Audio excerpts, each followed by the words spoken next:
নমস্কার, শুভ সকাল। আপনারা দেখছেন আপনাদের পছন্দের শো আড্ডা ঘর, আর আমি বিশ্বরূপ চলে এসেছি আজকে আড্ডা ঘরে আপনাদের সাথে আড্ডা দিতে। আর আজকের আমাদের অনুষ্ঠানের বিশেষ অতিথি যিনি, তাকে আলাদা করে পরিচয় দেওয়ার কোনো দরকার নেই। আপনাদের ফেসবুক, ইউটিউবে সব সময় তাকে দেখে এসেছেন স্মার্ট দাদা নামে। তা আজকের আমাদের অতিথি স্মার্ট দাদা। স্মার্ট দাদা, আমাদের এই আড্ডা ঘরে এসে ঠিক তোমার কেমন লাগছে? তো আড্ডা তো সবে শুরু হলো, তো আড্ডা চলুক, দেখা যাক তো কেমন লাগে। আচ্ছা, যেটা মেন প্রশ্ন আমাদের, সেটা হচ্ছে স্মার্ট দাদা নামটা তো আমরা সবাই জানি, কিন্তু ভালো নামটা ঠিক কি, যেটা আমাদের জানা নেই।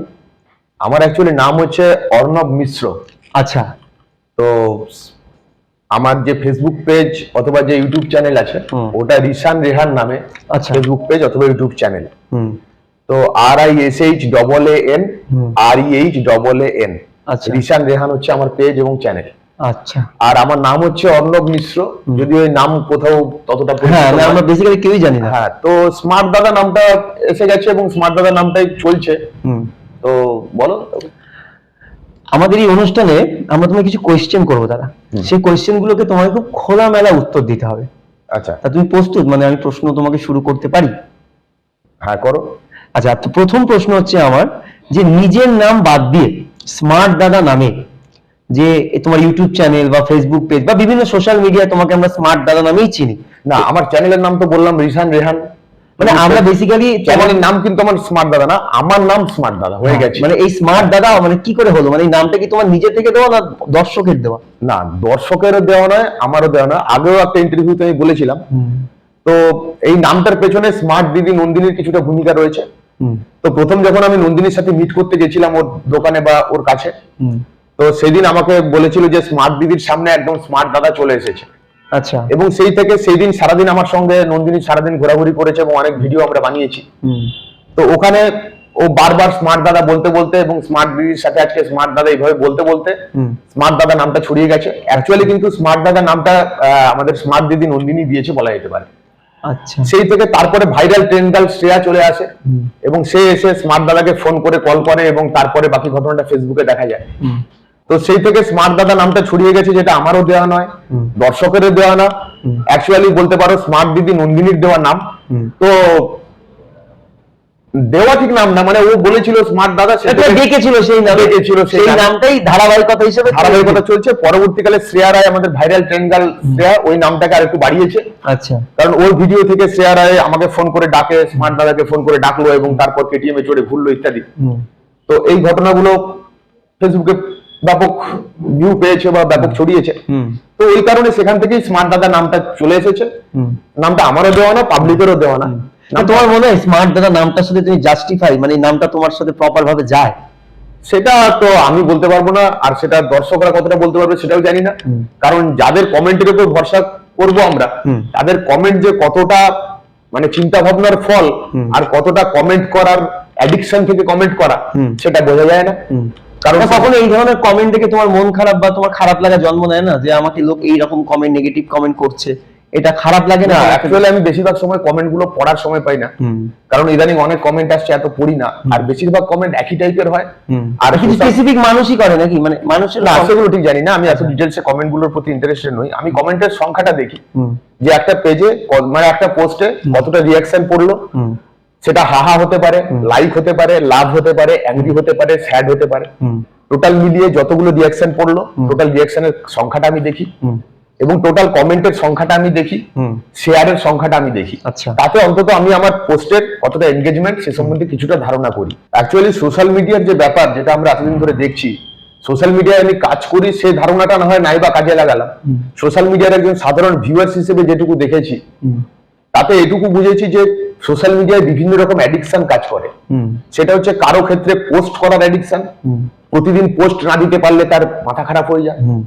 কিছু লোকের থাকে পোস্টে লাইক কমেন্ট করার অ্যাডিকশন, সে পোস্ট দেখছে না হয়তো ভালো করে, কিন্তু তার কমেন্ট করার একটা অ্যাডিকশন থেকে সোশ্যাল মিডিয়ায় সে একজন টপ কমেন্ট করে, এরকম টাইপের।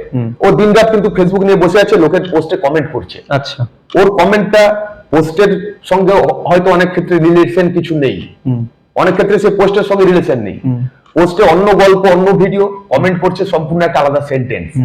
সেটা শুধুমাত্র আমাদের যেমন পোস্টের প্রতি অ্যাডিকশন থাকে, পোস্টে কতটা লাইক কমেন্ট করলো আমরা উদ্গ্রীব থাকি, সেরকম অনেক লোক থাকে সারাদিন ফেসবুকে বিভিন্ন লোকের পোস্টে কমেন্ট না করতে পারলে ওদের ওই অ্যাডিকশনের যে দেয়াটা যেটা হয় ওটা কমপ্লিট হয় না।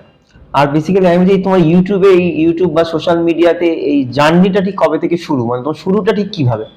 আমার যে ইউটিউব চ্যানেল রয়েছে রিশান রেহান, ওই চ্যানেলে গেলে পুরো তোমরা আমার শুরু থেকে একদম প্রথম ইউটিউব ভিডিও থেকে আজ অব্দি সবই প্রায় পেয়ে যাবে।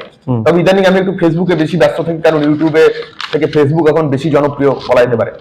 তো যাই হোক, প্রথমে লকডাউনের পরে আমার কিছুদিন দীঘাতে থাকার সুযোগ হয়েছিল।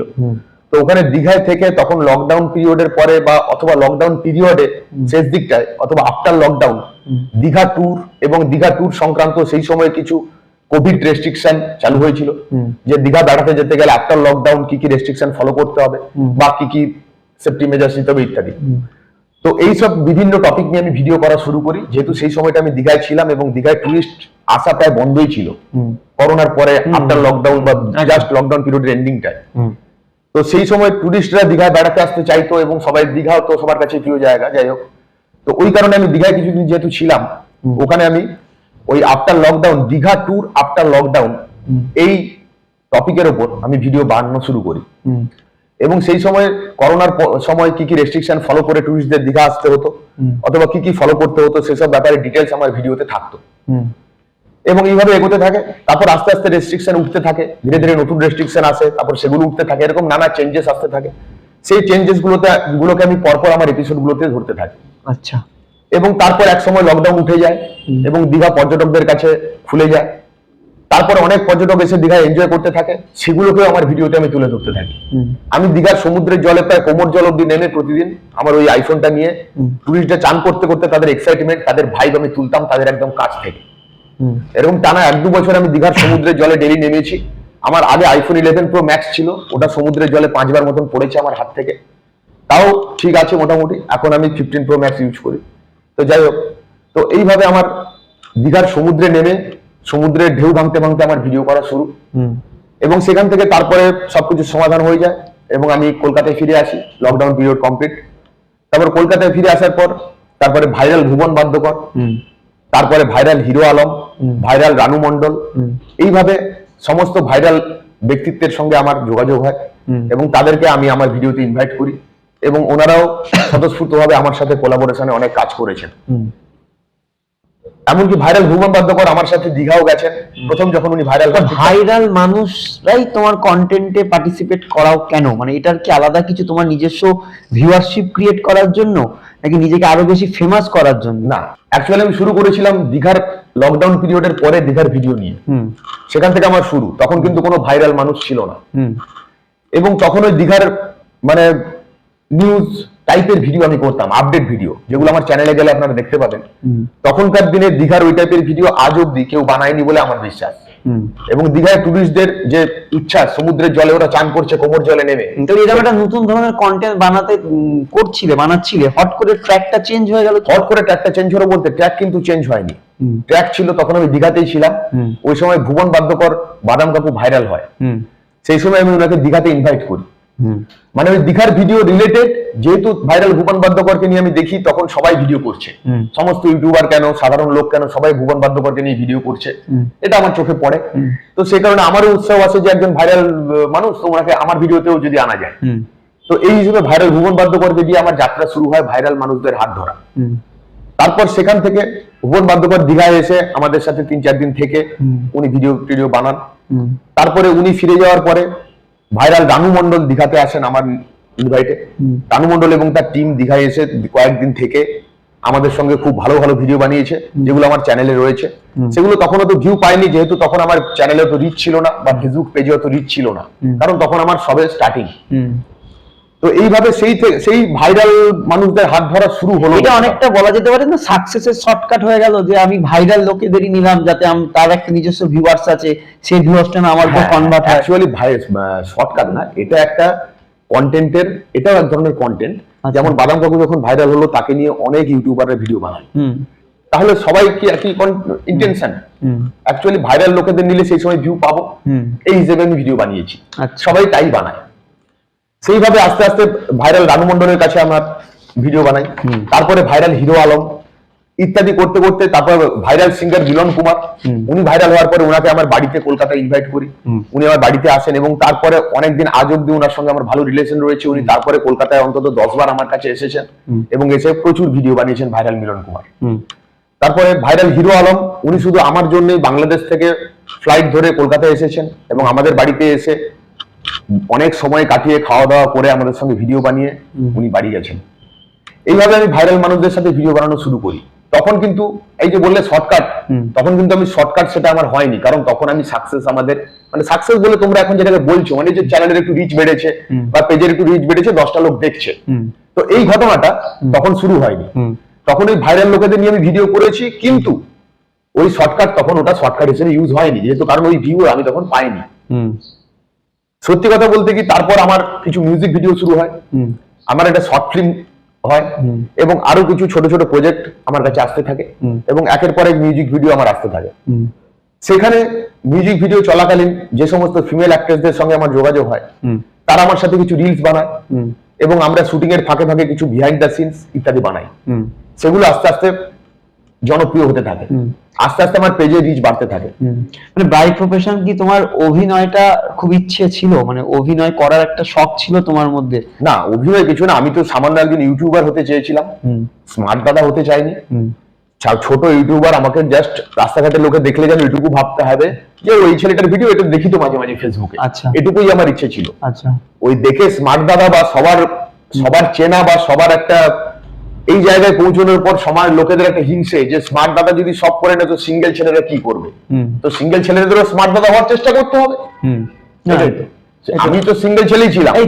তোমার ভিডিওতে যেরকম আমরা অনেক রকম কন্টেন্ট দেখতে পাই যে একজন মেয়ে তোমার সাথে দেখা করতে যাচ্ছে স্মার্ট দাদার সাথে, হট করে 10টা লোক তোমাকে ঘিরে ধরছে, মানে এটা কি মানে তুমি কিছু একটা মেসেজ দিতে চাও না এটা রিয়েলিস্টিক এর মধ্যে পড়ে? কোনটা যে ধরো কেউ কোন একটা মেয়ে হট করে তোমার কাছে চলে আসছে গোলাপ দিতে, বা 10টা লোক তোমায় ঘিরে ধরছে, এটা কি তুমি কোনো মেসেজ দিতে চাও? 10টা লোক যেটা ঘিরে ধরছে ওটা কিছু কিছু ক্ষেত্রে রিয়েলিস্টিক, কারণ শুটিং চলাকালীন কিছু কিছু আসলে সবাই যারা কমেন্ট করে অ্যাকচুয়ালি স্মার্ট দাদার উপর সবার কিছু লোকের রাগ আছে। এই রাগটার কারণটা কি রাগা, মানে এটাই আজকে জানার বিষয় যে মানুষের, তুমি তো কারোর কন্টেন্ট কপি করোনি বা কাউকে কপি করোনি, তুমি তো তোমার মতন একটা আলাদা ইন্ডাস্ট্রি ক্রিয়েট করেছো, তুমি তোমার একটা আলাদা জনার আছে, তোমার কন্টেন্টটা পুরো অন্য একটা কালচারের কন্টেন্ট, তো সেখানে লোকের রাগ অভিমান বা হিংসের জায়গাটা আসছে কেন? মানে এটা তো একটা দিকে তোমাকে অনেকটা পিছনে টেনে দিচ্ছে না? না, এটা পিছনে টেনে দিচ্ছে না, এটা আমাকে কিছুই করছে না। আচ্ছা, এটা সমালোচনাটাকে তুমি ভালোভাবে নাও? না, এটা সমালোচনা নয়। আচ্ছা, এটা সমালোচনা নয়। সমালোচনা কাকে বলে? একটা জিনিসের সমানভাবে আলোচনা করতে হয়, তার ভালো প্লাস মন্দ। যে আমার ভালো চাইবে সে এসে আমার কাছে এসে হোক অথবা কমেন্টে হোক অথবা মেসেঞ্জারে হোক, সে আমার ভালো মন্দ দুটোই তুলে ধরে আমাকে কিছু অ্যাডভাইস দেবে। অবশ্যই, মানে সে এটা লিখবে না যে এই ছেলেটিকে মেন্টাল হসপিটালে দেওয়া দরকার, অথবা এই কোথা থেকে এসে এইসব ফেসবুকে হাঁটতে চলে এসেছে, এই টাইপের যে কথাগুলো, এগুলো তো অ্যাকচুয়ালি সমালোচনা নয়, এগুলো হচ্ছে কিছু লোকের ক্রিটিসাইজ করা। না, ক্রিটিসাইজও নয়, এটা হচ্ছে কিছু লোকের ফ্রাস্ট্রেশন থেকে, কিছু লোকের হতাশা। তার হচ্ছে না, তোমার কেন হচ্ছে না? হচ্ছে না আমি বলবো না, হয়তো সে মনে করছে যে কোনো কারণে আমি তার থেকে একটু এগিয়ে আছি, সে মনে করছে, অ্যাকচুয়ালি কিন্তু সেটা বাস্তব না। আমি কিন্তু তার থেকে অনেক ক্ষেত্রে পিছিয়েও আছি, এটা হয়তো সে ভালো করে চিন্তা করলে বুঝতে পারবে। জীবনে কিছু কিছু ক্ষেত্রে আমি হয়তো সেই লোকটার থেকে অনেক পিছিয়ে আছি যে আমাকে দেখে হিংসা করে বা রাগ করে, হয়তো তার জীবনে এমন কিছু আছে যেটা আমি পাইনি, থাকতে পারে। তো সেগুলো ভাবতে হয়। কিছু লোকের ফ্রাস্ট্রেশন থাকে, হতাশা থাকে, বেশিরভাগ এই মেয়েবাজি করে টাকা ইনকাম করছি যেহেতু আমি, মানে এটা লোকেদের বক্তব্য যে এই প্রথম ফেসবুকে কাউকে দেখলাম যে মেয়েবাজি করে টাকা ইনকাম করছে। তো এই যে কথাটা তুমি বললে মেয়েবাজি করে টাকা ইনকাম করছি, আশা করি তোমার ফ্যামিলির লোক এই যখন এই কথাগুলো শুনতে পায় তো তাদের খারাপ লাগাটা না, তাদেরকে কমেন্ট পড়ে আমার যে ধারণা হয় সেটাই আমার ফ্যামিলির লোকেরও একই ধারণা হয়, এবং আমার যারা শুভচিন্তক রয়েছে, আমার যারা ভালো বন্ধু রয়েছে, আমার যারা ভালো দর্শক রয়েছে, তাদেরও আশা করি আমার মতনই চিন্তা ভাবনার তারা অধিকারী। তারা ওই সাধারণ একটা ভাষা ধারণা নিয়ে দু চারটা বাজে কমেন্টকেই চূড়ান্ত নিদর্শন হিসেবে না ধরে, ওই কমেন্টের পেছনে যারা কমেন্ট করছে তাদের ফ্রাস্ট্রেশন, এইভাবে প্রত্যেকের জীবনে কিছু না পাওয়া থাকে, প্রত্যেকের জীবনে কারো না কারোর সাথে তুলনা করলে একটু পিছিয়ে পড়ার উদাহরণ প্রত্যেকেই পাবে।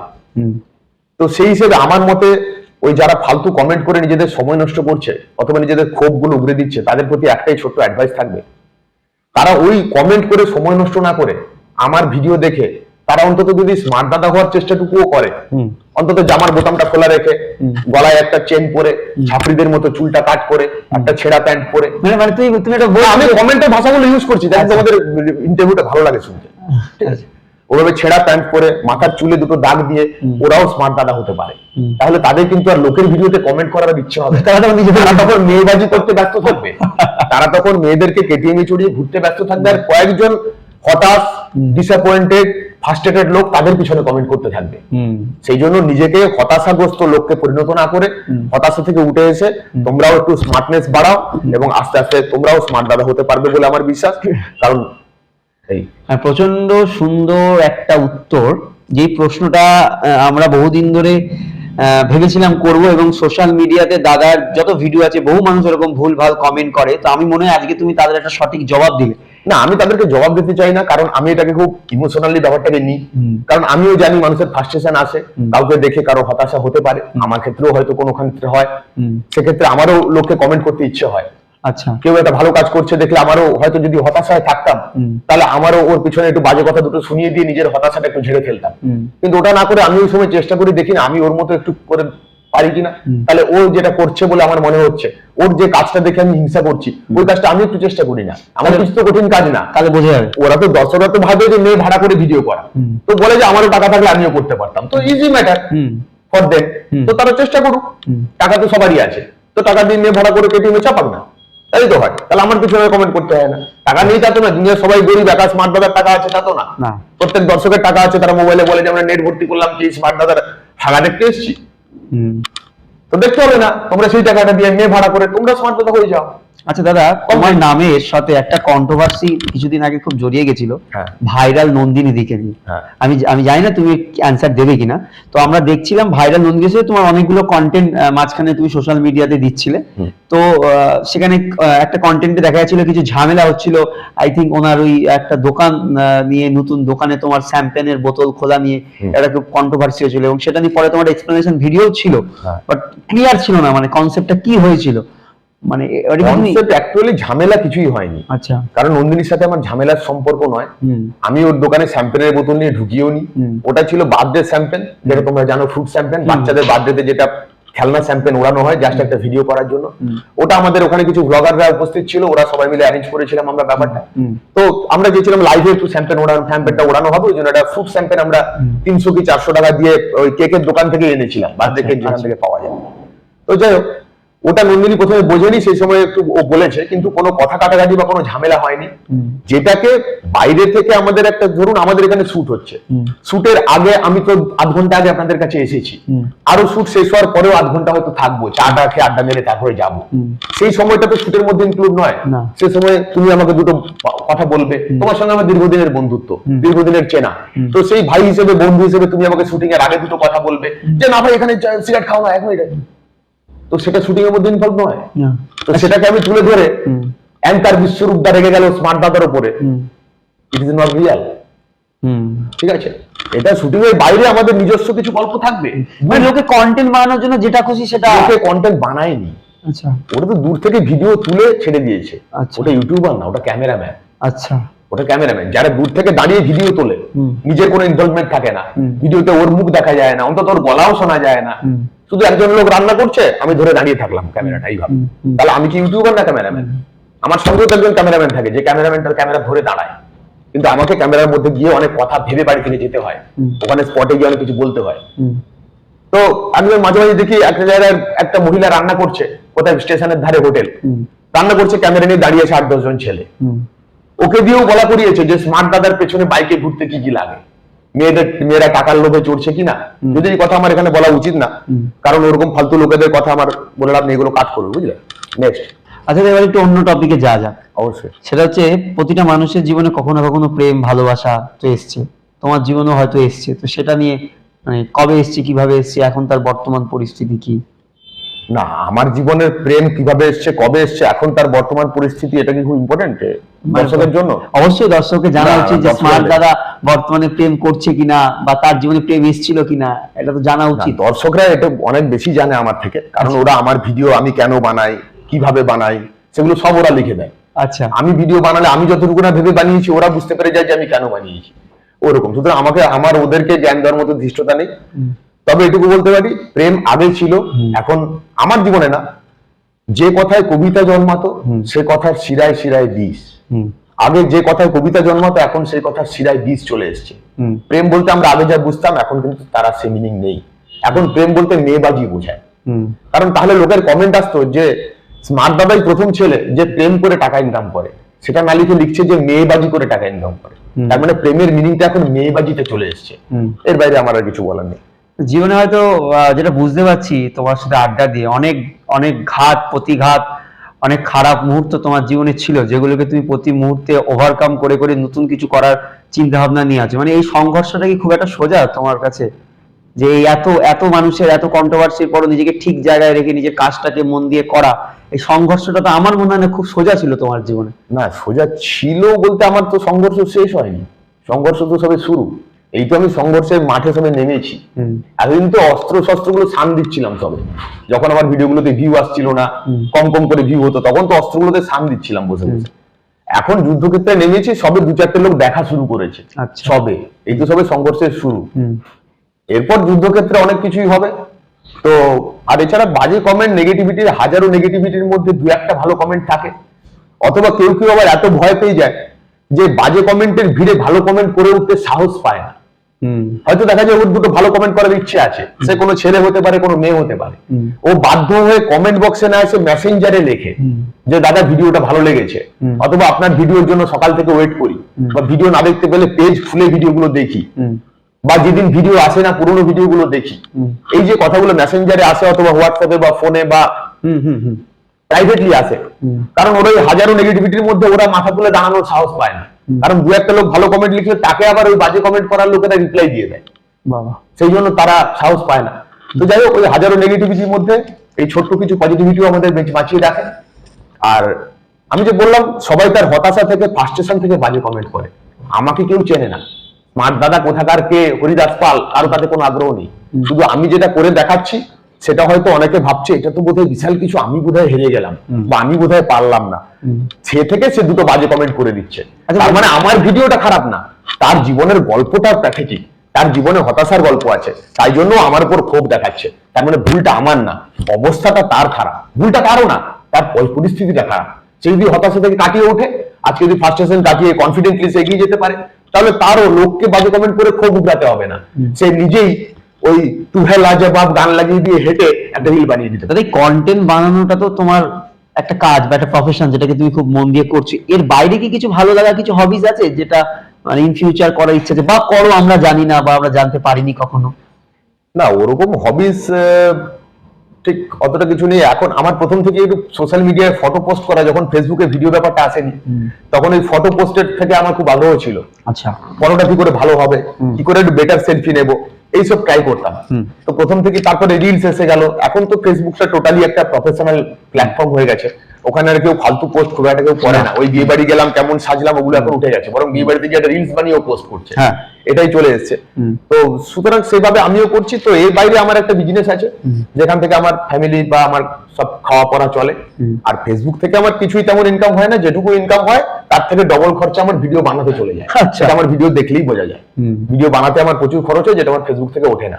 আমার আলাদা একটা ছোট বিজনেস আছে, যেটা আমার অনেকদিন আগেকার বিজনেস। আমার প্রায় যখন অনেক কম বয়স থেকে আমি বিজনেস শুরু করেছি, প্রায় বিজনেসের বয়স আছে 20 বছর হয়ে গেল। তো সেই বিজনেস করে আমার সংসার চলে, সবকিছু চলে। আমার এই ভিডিও করার পয়সাও খানিকটা সেখান থেকেই পাই। আচ্ছা, এইভাবে মানে একটা সাইডে একটা কিছু আছে, তারপর তুমি তারপর তুমি এটাকে এগিয়ে নিয়ে যাওয়ার চেষ্টা করো। আমি বিভিন্ন রকম তোমার যখন কন্টেন্ট দেখি বা তোমার ছবি পোস্ট দেখি, তোমার ড্রেস আপ, তোমার জুয়েলারি, এটা মানে খুব অদ্ভুত কম্বিনেশন, মানে মানুষকে খুব টানে। মানে এটার চয়েসটা কে করে, মানে এটার পেছনে কি তোমার কোনো টিম আছে না এটা পুরোটাই তোমার নিজস্ব?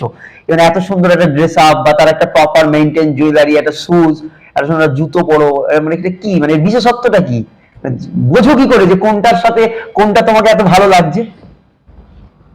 না, এটা বোঝাবুঝি কিছু নেই। অ্যাকচুয়ালি এতে কিছুটা আমার পুরোনো দিনের অভিজ্ঞতা, আমার এডুকেশনাল ব্যাকগ্রাউন্ডও কিছুটা কাজে লাগে। কারণ ওগুলো নিয়ে পরে কথা বলবো কোনোদিন, কারণ ওগুলো নিয়ে কথা বললে একটা বিস্তারিত এপিসোড হয়ে যাবে। আচ্ছা, কারণ আমার এডুকেশনাল কোয়ালিফিকেশন থেকে বলতে শুরু করলে, মাধ্যমিক থেকে শুরু করে, ফ্যাশন টেকনোলজি থেকে, ইঞ্জিনিয়ারিং থেকে, ইংলিশে অনার্স থেকে শুরু করে, মানে লিটারেচার থেকে শুরু করে সবকিছু আমার পড়া আছে, এমনকি হোটেল ম্যানেজমেন্ট অবধি। আচ্ছা, তো সেগুলো পড়াশোনা করে আমি একটা বিজনেসে ঢুকেছি। তো সেই হিসেবে আমার ফ্যাশন টেকনোলজিতে কিছুদিন অভিজ্ঞতা রয়েছে এবং তারপর সবকিছুতে আমার অভিজ্ঞতা রয়েছে এবং সেখানে সেই সবগুলো প্লাস আমি খুব ফলো করি সমস্ত ফ্যাশনেবল আইকন যারা আমাদের বিভিন্ন ইন্ডাস্ট্রিতে, সেটা কোনো প্লেয়ার হতে পারে, কোনো সেলিব্রিটি হতে পারে, কোনো ফিল্মস্টার হতে পারে, ওদেরকে একটু দেখি। এছাড়া সবচেয়ে যেটা না বললে নয়, এই কলকাতা শহরে কিছু দোকান রয়েছে, কিছু ছেলে রয়েছে আমার বন্ধুস্থানীয়, যারা কিছু দোকান, যাদের কিছু ব্যবসা রয়েছে, জামা কাপড় বা জুতো, একটু ভালো কোয়ালিটির জিনিস ওরা রাখে ফ্যাশনেবল। তো ওরা আমাকে খবর দিয়ে দেয় ওদের কাছে ভালো জিনিস এলে, তো আমি ওগুলো কালেক্ট করে নিই এবং এগুলো কিছুটা বিভিন্ন জায়গা থেকে কালেক্ট করে একটু জাস্ট কি বলবো আপনাদের যে স্মার্ট দাদা ফার্স্টেশন কাটিয়ে উঠে স্মার্ট দাদা হওয়ার একটা চেষ্টা আমার জীবনে। আমি বলছি এই যে সানগ্লাসটা তুমি পরেছো, এত এটা ইউনিক ডিজাইন, আর আমি বেশিরভাগ জায়গায় তোমাকে সানগ্লাস পরে থাকতেই দেখেছি, মানে এটা কি তোমার ফ্যাশন না তুমি চোখটা দেখাতে চাও না? না, এটা একটা স্টাইল। কারণ স্মার্ট দাদার যদি কিছু ইউনিক না হয়, স্মার্ট দাদা যদি ঘরের মধ্যে সানগ্লাস না থাকে, ঘরের মধ্যে যদি সাধারণভাবে আমি বসি, তাহলে তো লোকের ফার্স্টেশন জন্মাবে না আমাকে দেখে। আচ্ছা, আমাকে ঘরের মধ্যে কালো সানগ্লাস পরে বসতে হবে, তাহলে কিছু লোকে ভাববে কোথাকার স্মার্ট দাদা ঘরে সানগ্লাস পরে, তাদের অনেক সময় কেটে যাবে। তুমি চাও লোক তোমার অবশ্যই আমাকে লোককে কন্টেন্ট দিতে হবে। আমি এই চেনে এই যে আমার স্পাইডারম্যান, এই যে স্পাইডার, এটা নিয়ে দুটো কমেন্ট থাকবে। আচ্ছা আচ্ছা, তারপর চুলে এখানে আগে আমার দাগ ছিল, ওটা নিয়ে দুটো কমেন্ট থাকতো। এখন একটু হেয়ারস্টাইলটা চেঞ্জ হয়েছে, ওটা নিয়ে হয়তো থাকবে। আচ্ছা, অ্যাকচুয়ালি আমরাও তো চাই আমার পোস্টে লাইক কমেন্ট আসুক, তো কমেন্ট করার মতো আমাকে তো কিছু দিতে হবে উপাদান। আর কিছুদিন আগে আমরা দেখছিলাম যে তুমি একটা সিনেমা করছিলে, মানে সিনেমাটা শুট চলছিল তোমার, তো ওইটা রিলেটেড, মানে ওটা কবে আসছে বা কিরকম? ওটা পরে আসছে, এখন ওটা শুটিং এর পর্যায়েই রয়েছে। আর মাঝখানে আমার কিছু পার্সোনাল প্রবলেমের জন্য আমাদের কাজকর্ম একটু মানে ডিস্টার্ব হয়ে গেছে, যার জন্য আমাদের ওই মার্চের তোমার মাঝামাঝির পর থেকে আবার কাজ শুরু হবে। ওটা চলছে। ওটা কেমন গল্পের ওপর? না, ওটা এখন বলা যাবে না। ওটা বলতে পারি একটা থ্রিলার গল্প। আচ্ছা, যেখানে খুব থ্রিলিং সিন থাকবে, মানে হাই ভোল্টেজ থ্রিলার। ওটার উপর আগামী প্রজেক্টটা তোমার আসছে। তোমার পছন্দের অভিনেতাকে, যাকে তুমি মনে করো এই মানুষটা মতন তুমি নিজেকে দেখতে চাও বা এই মানুষটার মতন তুমি অভিনয় করতে চাও, পছন্দের অভিনেতা তোমার জীবনে? না, সেরকম বলা যায় না। পছন্দের অভিনেতা অনেকে আছে, তবে আইডল বলতে ছোটবেলা থেকে আমরা SRK কে দেখে বড় হয়েছি। তো শাহরুখ খান তো সবাই, তোমার অনেক ভিডিওতে আমি SRK পোজও তোমাকে দিতে দেখেছি। না, ওটা SRK পোজ আমি দিই না, আমি আমার পোজ দিই, কারণ SRK পোজ দেওয়া আমার ক্ষমতা নেই। আচ্ছা, আর ব্যাপার হচ্ছে, আর ও যেটা ভালো লাগে তার কারণ হচ্ছে SRK এর একটা জিনিসই ভালো লাগে, সেটা হচ্ছে প্রথম থেকে যে শাহরুখ খানের যে লাইফ স্টোরি আমরা পড়েছি বা পড়েছি বলতে জেনেছি, তাতে দেখেছি যে প্রথম থেকে মানে একজন নারীতেই আসক্ত ছিলেন শাহরুখ খান। তো সেখান থেকেই তো তাকেই বিয়ে করে আজ অব্দি সেইভাবেই একটা মানে রয়্যাল কাপল হিসেবে ওদেরকে দেখা হয়। হ্যাঁ, তো শাহরুখ খানের এই শাহরুখ এবং গৌরী ম্যানের যে কাপল, ওটাকে রয়্যাল কাপল বলা হয়। অ্যাকচুয়ালি আমরা শাহরুখ খানের অভিনয় দেখে বা তার বিভিন্ন এক্সপ্রেশন দেখে, শাহরুখের কান্না দেখে অনেক মেয়ে পাগল হয়ে যায়, যে আমার জন্য যদি কোনো ছেলে এইভাবে ঠোঁট কাঁপিয়ে কাঁপিয়ে কাঁদতো, রাইট? এইভাবে আমি এটাকে আইডল হিসেবে ভেবেছিলাম যে একজন ব্যক্তি সে একটা মেয়েকে ভালোবেসে তাকে বিয়ে করে আজকে বৃদ্ধ হয়ে গেল, তাকে নিয়েই আছে, অথচ দেশের হাজার হাজার মেয়ে সেরকম একজনকে তার প্রেমিক হিসেবে পেতে চায়। শাহরুখ খানকে হয়তো চায় না, কিন্তু ওরকম একজন প্রেমিককে চায়, যে তার প্রেমের জন্য সে থ্রিলিং বিভিন্ন রকম মানে নেগেটিভ রোলেও যে অ্যাক্ট করে, যেমন ডার, বাজিগার, এসব মানে কি বলবো, মানে বোঝাতে পারছি হয়তো, মানে ওরকম একজন প্রেমিক চায় মেয়ে, যে আমার জন্য ঠোঁট কাঁপিয়ে কাঁদবে, আমার জন্য ঠোঁট কাঁপিয়ে কাঁদবে। ওইভাবে ও কিন্তু একটা মেয়েতেই আসক্ত হয়ে আছে, একটা মেয়েকে বিয়ে করে তার জন্য অনেক স্টোরি আছে, শুনেছি ছোটবেলায় ওকে পাওয়ার জন্য অনেক কিছু করেছে ইত্যাদি। তো আমি এরকমই হতে চাই, তো আমার জীবনে এরকম একটা নারী আছে, তো সেভাবেই থাকবে এবং বাকিটা ফেসবুকে দেখা যাচ্ছে। খুব ভালো লাগলো কথা বলে, অনেক কথা যেগুলো আমাদের জানা ছিল না তোমার বিষয়, সেগুলো জানতে পেরে আজকে আমরা খুব খুশি, এবং আশা করি এই শোটা বা এপিসোডটা যারা যারা দেখছে, যে সকল দর্শকরা দেখছে, তারা বুঝতে পারবে যে কোনো জিনিস ভাবা বাড়িতে বসে, আমি চেয়ারের উপর পায়ে পা তুলে ভাববো যে এই জিনিসটা হয়ে যাবে, বা কাউকে খুব তাড়াতাড়ি সমালোচনা করা বা তাকে ক্রিটিসাইজ করাটা খুব সোজা, কারণ নামে কিছু বলাটা আজকের দুনিয়ায় অনেকটা সোজা। সেই কাজটা করে মানে নিজেকে করতে গেলে কত কিছু সম্মুখীন হতে হয়, সেটা হয়তো যে মানুষটা করেনি সে কোনোদিন তার জাস্টিফাই করতে পারবে না।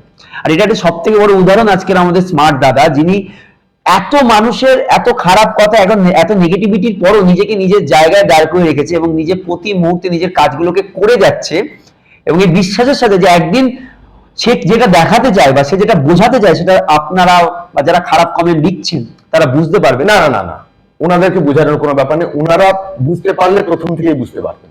আচ্ছা, আমি তো ওনাদের কমেন্ট করার পেছনে কারণটা বললাম, ওনার কমেন্টের পেছনে আমার কন্টেন্টের কোয়ালিটি না, ওদের বাজে কমেন্ট আমার প্রতি যে রাগ বা হিংসার জনক যে কমেন্ট গুলো, ওগুলোর পেছনে কিন্তু আমার কন্টেন্টের কোয়ালিটি না, ওগুলোর কারণ ওনাদের ক্ষোভ, ওনাদের ব্যক্তিগত জীবনের কিছু হতাশা, ওটাই হচ্ছে কারণ। কারণ আমার ভিডিও যেমনই হোক ওনাদেরটা দেখি, আমি তো কোনোদিন অন্য লোকের ভিডিও দেখে কমেন্ট করি না, কারণ আমি কখনোই ওনার সাথে আমার তুলনা করি না যে ভিডিওতে এই লোকটা এটা করছে আমি কেন পাচ্ছি না।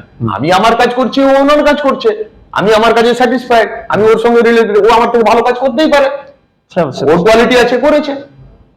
এভাবে ভাবলেই কোনো হতাশা আসবে না। আচ্ছা দাদা, খারাপ মানুষের বাইরেও তো বহু মানুষ তোমাকে সাপোর্ট করে, তোমায় ভালোবাসে, যারা তোমার অরিজিনালি ফ্যান, তারা চায় তুমি এগিয়ে যাও, আর তাদের আরো আরো ভালো ভালো ভিডিও উপহার দাও, আরো ভালো ভালো কন্টেন্ট দাও তাদের, তো তাদের রিলেটেড তুমি কি বলতে চাও? তো এই যে বললাম, হাজারো নেগেটিভিটির মধ্যে এই ছোট্ট একটা পজিটিভিটিও আমাদেরকে বাঁচিয়ে রাখতে সাহায্য করে। এই ছোট ছোট পজিটিভিটি গুলোকে আমরা খুঁজে বেড়াই, ওগুলোকেই বড় করে তুলে ধরি। কারণ ছোট ছোট এই কমেন্ট বা দেখুন, একটা পোস্টে ধরুন 2 লক্ষ ভিউজ এলো, তার মানে 2 লক্ষ লোক ভিডিওটি দেখেছে।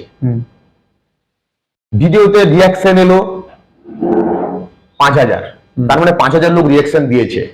কমেন্ট এলো 400, তার মধ্যে বাজে কমেন্টের সংখ্যা 350।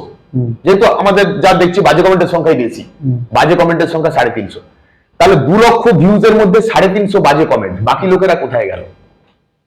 বাকি, তার মানে 2 লক্ষ লোকেরই বাজে লাগেনি, তাহলে তোমার 2 লক্ষটা বাজে কমেন্ট আসতো। তার মানে আমার ভিডিও যদি খারাপ হয়, তাহলে 2 লক্ষ যে ভিউজ হয়েছে, তাহলে 2 লক্ষই বাজে কমেন্ট আসতো।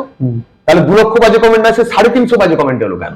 তার মানে সেই হতাশা পূর্ণ মানে ফ্রাস্ট্রেটেড লোকের সংখ্যা খুবই কম, হাতে গোনা। 2 লক্ষ ভিউয়ার্স এর মধ্যে ফ্রাস্ট্রেটেড লোক 300 ছিল, তাই জন্য 300 লোক আমাকে দেখে রেগে জ্বলে বিভিন্ন রকম কমেন্ট করে দিল। বাকি 1,70,000 বাকি যে সংখ্যাটা, ওই সংখ্যা কিন্তু কমেন্ট করছে না। তার মানে ওদের আমার সঙ্গে কোনো প্রবলেম নেই, আমি মেবাজি করে ইনকাম করলে ওদের যায় আসে না, আমি কেটিএম এ চললে ওদের যায় আসে না, ওরা হয়তো স্কুটি চড়ে বা সাইকেল চড়ে, তাদের কিন্তু তাতে রাগ নেই। তার মানে বোঝা যাচ্ছে ওই 350 লোকেরই রাগ আছে, ওরা নিজের জীবনে কিছু না পাওয়া থেকে, কিছু ক্ষোভ থেকে আমাকে নানা রকম বলে নিজেদের ক্ষোভটা জাস্ট উগড়ে দিচ্ছে মাত্র। ওতে ওরা ক্ষোভটা প্রশমন করার একটা সামান্য উপায় খুঁজে পেয়েছে। তার কিন্তু আমাকে দেখতে পাবো ভিডিওতে ভিউজ কত হচ্ছে, 2 লক্ষ 3 লক্ষ ভিউজ, তার মধ্যে 300 কমেন্ট, তাহলে বাকি লোক, তার মানে বাকি এত লোকের বাজে লাগেনি, ভালো লেগেছে নিশ্চয়ই। বাজে লাগলে তারাও তার লিখতে বাধা নেই তো, তারাও তো বাজে কমেন্ট আসতো দুটো, তাহলে আসছে না। তার মানে বোঝে 2 লক্ষ লোকের মধ্যে 350 জনের বাজে লেগেছে, তার মানে কি আমার ভিডিওটা বাজে হয়েছে? নিশ্চয়ই নয়। আমি এভাবেই বিচার করি। আচ্ছা দাদা, ইন ফিউচার তোমার আর কি কি করার ইচ্ছে আছে? কি কি করা বলতে? মানে নতুন করে কিছু শুরু করার ইচ্ছে আছে, বা যেটা করছো সেটা কি আরো বেটার করার ইচ্ছে আছে, বা এগিয়ে নেওয়ার ইচ্ছে আছে? কি আছে আগামী 5 বছরে তুমি ঠিক কি প্ল্যানিং করেছো নিজের জন্য, যে এইভাবে এগোতে হবে জীবনে? না, জীবনে এগোনোর কিছু না, আমার যেটা পার্সোনাল ব্যবসার কথা যেটা বললাম, ওটা নিজের মতো, ওটা ওর মতো বাড়ছে।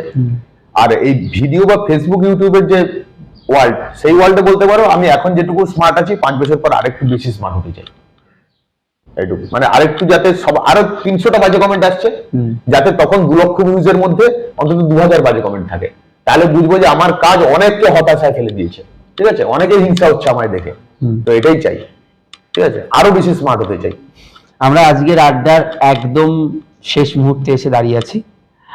অনেক গল্প হলো, অনেক কথা হলো, অনেক অজানা তথ্য আজকে আমরা জানতে পারলাম দাদার সম্পর্কে, এগুলো আমাদের ধারণা ছিল না। একটা মানুষকে দূর থেকে বিচার করাটা খুব সোজা, কিন্তু যখন তার সাথে কথা বললাম, তার কারণ অকারণ সবটা আজকে আমরা জানতে পারলাম। মানে সিরিয়াসলি দাদা, মানে আমরা তোমাকে সোশ্যাল মিডিয়াতে দেখি তো, মানে জাজমেন্ট করে দেওয়াটা হয়তো খুব সহজ, জানো তো। আজকে যখন তোমার সামনাসামনি কথা বলছি, সব থেকে বলো না, তুমি একটা ভালো মনের মানুষ, এবং তুমি পরিষ্কার উত্তর দিলে আজকে, প্রত্যেকটা প্রশ্নের পরিষ্কার উত্তর দিলে, এবং আমি মনে করি এই উত্তরগুলো একটা জবাব হয়ে দাঁড়াবে একদিন। তো থ্যাংক ইউ। আরেকটা কথা মাঝখানে বলতে চাই, এই কথাটা কিন্তু অনেকেই আমাকে বলেছে, আমার অনেক ভিডিওতেও রয়েছে, যে স্মার্ট দাদার এই কমেন্ট দেখে অথবা ভিডিও দেখে অথবা ভিডিওর কমেন্ট বক্সে কমেন্ট গুলো দেখে যে পারসেপশনটা জন্মায়, সামনাসামনি দেখলে কিন্তু সেটা না। ক্যামেরার সামনে একরকম, ক্যামেরার পেছনে একরকম, অ্যাকচুয়ালি সেটাই ঠিক। তো সেটা আস্তে আস্তে হয়তো সবাই বুঝতে পারবে, কারণ আমার সঙ্গে তো ক্যামেরার পেছনে সবার মিট করার সুযোগ হয় না। তো যদি কেউ সুযোগ পায় তো হয়তো সেও বুঝতে পারবে।